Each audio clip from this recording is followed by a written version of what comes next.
सीधा विदेशी बाजार के संकेतों के साथ एशियाई बाजार की अच्छी शुरुआत देख रहे हैं आप। करीब 150 अंकों के ऊपर की तेजी के साथ एसजेक्स निफ्टी में कामकाज दिख रहा है अच्छी बढ़त पर। जापान और साउथ कोरिया के बाजार में आज छुट्टी जरूर है, लेकिन साथ ही अगर अमेरिकी बाजार की भी बात करें तो यहाँ पर डाउ में भी करीब 900 अंकों से ज्यादा की बढ़त और नैस्डैक और S&P भी 3-3% तक बढ़कर ही बीती रात बंद होते हुए दिखे हैं। चलिए विदेशी बाजार में और क्या कुछ अहम है विस्तार से प्रियंका से समझ लेते हैं। प्रियंका, गुड मॉर्निंग, बताएं। मॉर्निंग मानसी, देखिए कल ही हमने ये बात कही थी कि अगर 50 बेसिस पॉइंट्स का ही रेट हाइक आता है तो हो सकता है आप वहाँ एक रिवर्सल देखें, क्योंकि बाजार इसको ऑलरेडी एंटिसिपेट फैक्टर इन कर चुका था। फेड 50 बेसिस पॉइंट बढ़ाएगा ये बाजार को उम्मीद थी, लेकिन अगर किसी तरह का कोई नेगेटिव सरप्राइज आता तो शायद बाजार रिएक्ट करता, और वही हुआ। आपने फेड के रेट हाइक के बाद एक रिलीफ रैली देखी और हमने देखा कि बाजारों में अच्छी स्ट्रेंथ थी। डेज हाई पर जाकर डाउ अपनी डेज हाई से थोड़े से पॉइंट्स नीचे आके बंद हुआ। लगभग 900 से ज्यादा पॉइंट्स की बढ़त आपको डाउ में दिखी।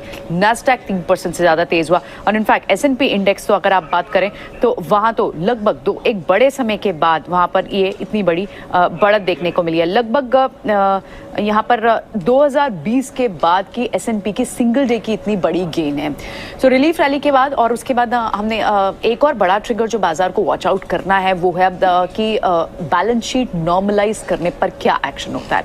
जून से नॉर्मलाइज होगी, सो इन लाइन रहा मेजरली फेड का जो आउटकम था, और उसके बाद हमने ग्लोबली एक रीबाउंड देखा और US मार्केट्स में आपने एक रीबाउंड देखा। डॉलर इंडेक्स कुछ बेसिस पॉइंट करेक्ट हुआ 102 के, लेकिन अब भी पार है।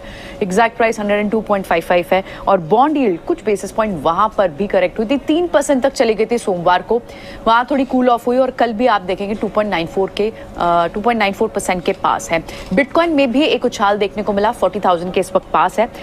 क्रूड के एक बार मूवमेंट को जरूर यहाँ ट्रैक करना होगा, क्योंकि बहुत समय से ये बात हो रही थी कि जर्मनी भी एम्बार्गो कर सकता है। अब EU के बैन लगाने की आशंका बढ़ गई है, वहां चांसेस बढ़ गए हैं, जिसकी एंटिसिपेशन में क्रूड में फिर से आपको एक उछाल देखने को मिला है। $111 पर बैरल के पास इस वक्त क्रूड ट्रेड कर रहा है। तो ये सारे फैक्टर इन होंगे जिन्हें हमें आज अपनी इंडियन मार्केट्स के लिए स्ट्रैटेजी बनाते समय प्ले आउट करना होगा। मानसी, बिल्कुल प्रियंका, शुक्रिया।